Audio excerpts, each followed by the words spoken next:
Why Quest 2?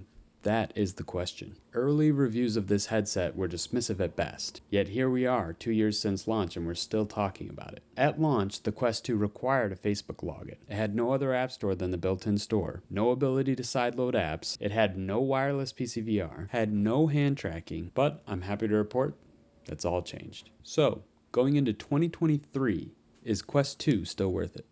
Like many of you, the Quest 2 will be your first foray into virtual reality. The ability to freely move your head and see a virtual world around you is truly a special thing. But is it a passing fad or the way of the future? If you're curious like me and are looking to give VR a try, you'll likely be looking at the Quest 2 due to its entry-level price tag in comparison to other headsets on the market. I have to be honest though, upon seeing the Quest 2's price tag, I thought maybe it didn't have the same feature set as some of the other more expensive headsets. I thought that the Oculus Quest 2 or Meta Quest 2 might be a bit cheap in comparison to the other headsets and lacking a robust feature set. I thought that it might just be an overpriced Fire Stick duct taped to a Google Cardboard. A gimmick at best and a cash grab for the little cousins at Christmas at worst. And that's without even mentioning the elephant in the room.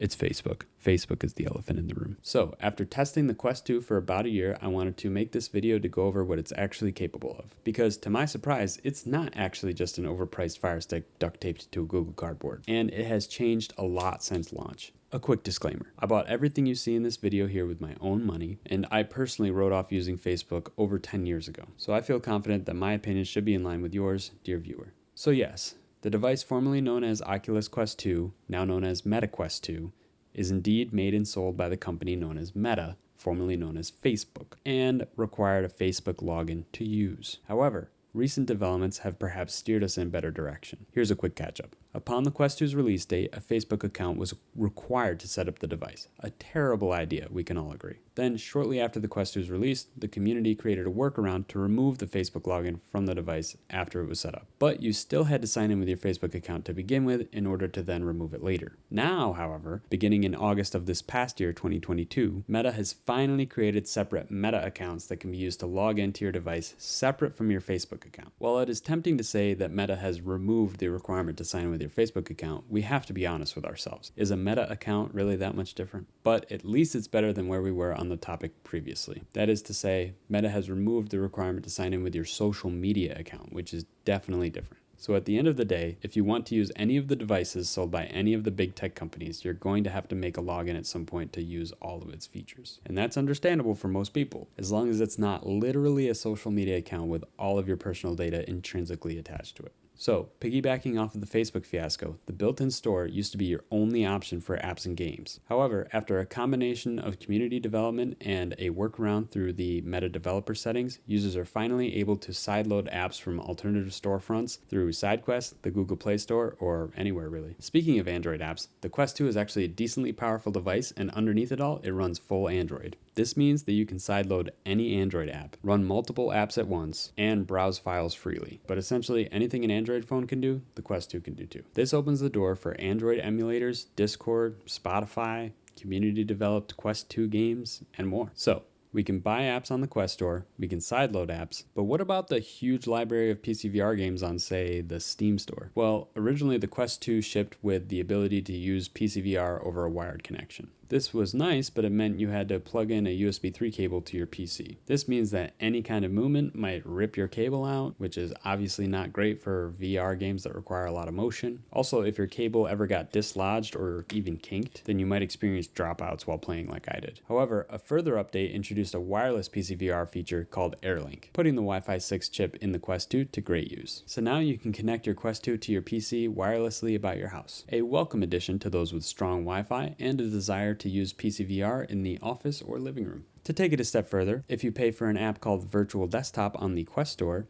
you can even connect to your PC from different networks. As long as you have a decent enough connection, you can use PCVR anywhere you like, which is pretty amazing when you think about that kind of flexibility. Now, using wireless PCVR is how I use my Quest 2 most of the time. And finally, one of the most convenient features added to the Quest 2 after launch is hand tracking. I didn't think this was a big deal until I started to use it. It allows you to just use your hands to control the headset, rather than going and finding your controllers just to click a few buttons. This is hugely convenient for when you're already in the headset and you don't want to have to take it off to find your controller to change one setting. And it's even more convenient for when you're around the house or on the go. You can carry the headset in one hand rather than fumbling with the controllers trying to carry it all. Now I can just walk the Quest 2 over to my stationary bike and put the headset on to start my workout, without the need to bring my controllers along and try to hook them on my handlebars or something just for them to be in the way or fall off. With all of these incremental improvements, the Quest 2 has turned out to be a very impressive package for those looking to get into VR. I've been very impressed with it since getting mine a year ago, and it just keeps getting better with every update. There are new experimental features added all the time in addition to the big updates we already covered in this video,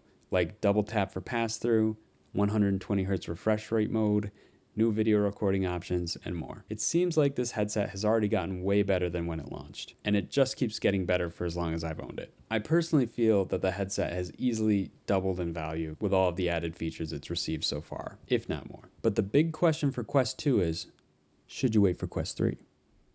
Well, while Quest 3 is suggested to carry the torch of the entry-level VR headset package, it's not guaranteed to be the same price, especially with Meta recently raising the price of the Quest 2 and then launching the Quest Pro for $1,600 US. We can't exactly expect the Quest 3 to be cheap, or at least cheaper than the Quest 2. So the question then becomes, what features will the Quest 3 have that the Quest 2 won't have? No matter what features the Quest 3 may bring, you can almost guarantee that the Quest 2 and 3 will share the same OS and the same core features. So there will likely be diminishing returns on any extra dollars spent in VR for some time yet. So do you really want to miss out on yet another year of VR? I say you should jump in while you can, enjoy getting your VR legs while there are relatively quiet upgrade periods, so that you can be well acquainted by the time the VR space really takes off. I'm not saying that we'll all be working in the metaverse, but just saying that if you're already interested in taking a dip in the VR waters, then you might as well get yourself a cheaper VR headset and learn the lay of the land before you know it and you're left behind, not knowing what the Quest platform is capable of. So, please let me know if you're interested in VR this year and what games you're looking to play in the comments below. I'm very excited for the future of VR, no matter which entity gets us there, whether it's Meta or Vive or Apple, whoever, I don't care. I'm just excited, and it feels like things are just really getting started. So please subscribe and follow along with the journey into virtual reality with me. Thanks for watching. Peace.